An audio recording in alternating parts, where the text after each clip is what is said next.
Dear colleagues, dear Eduard Rafailovich, I would like to thank you for this opportunity to discuss the issues of polycultural education in Russia.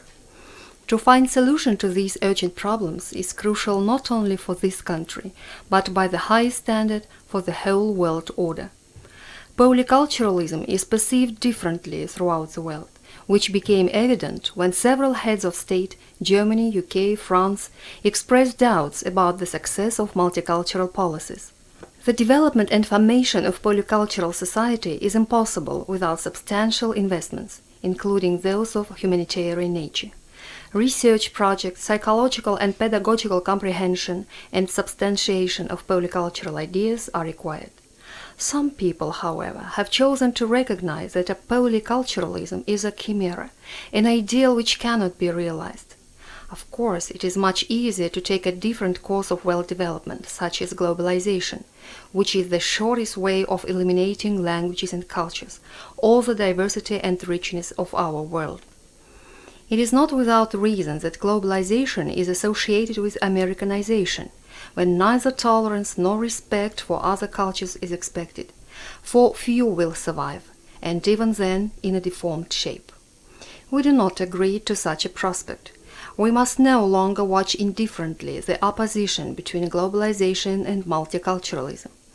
One of the most urgent tasks of polycultural education is the upbringing of a polycultural personality, a citizen of the world in the 21st century, prerequisites for which were originated in the 20th century, and we cannot miss this chance.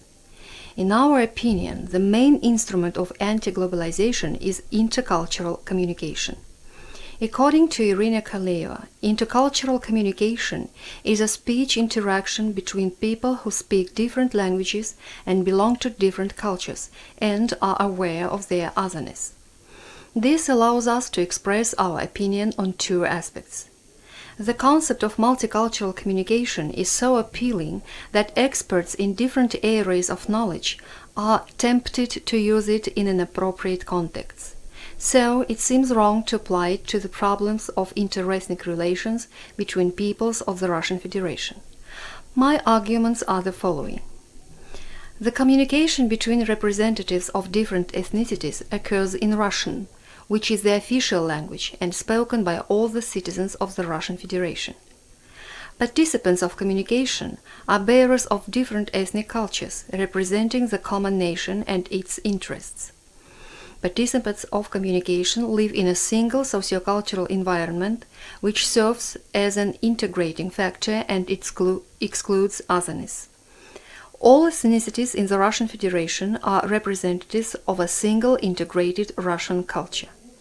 Communication takes place in a common sociocultural space, in which partners have equal rights and don't experience difficulties in communication. Communication partners have the shared national values. Another very important issue relates to the fact that regional cultural characteristics are not considered in full measure in the studies of intercultural and polycultural communication. This results in the failure to take into consideration a significant impact of regional cultures on the process of multicultural education. The cultures of various ethnic groups operate on a subconscious level. People's behavior is strongly influenced by cultural conditioning, without their being aware of that. As observations show, Russians living in the North Caucasus intuitively differ in their mentality, speech, and behavior from Russians living in northern parts of Russia. The influence of local traditions on southern Russians is especially evident in everyday life, for example in food preferences or living arrangements. Thus, the homes of villagers have rooms for guests in the likeness of traditional Caucasian dwelling. Southern Russians, when greeting, tend to kiss, hug, and shake hands more firmly than Northern Russians. So, in the polycultural space of the North Caucasus, which is a part of polycultural space of the Russian Federation, there are unique opportunities for the development of multilingual, polycultural, and tolerant personality. In conclusion, a few words about tolerance. Tolerance is widely proclaimed and spoken about.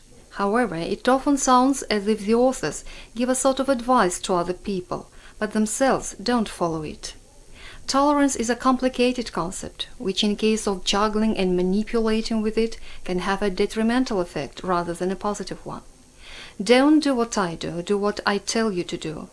Such kind of tolerance more and more often occurs in intercultural communication. But tolerance can only be bilateral. But this is a theme for another discussion.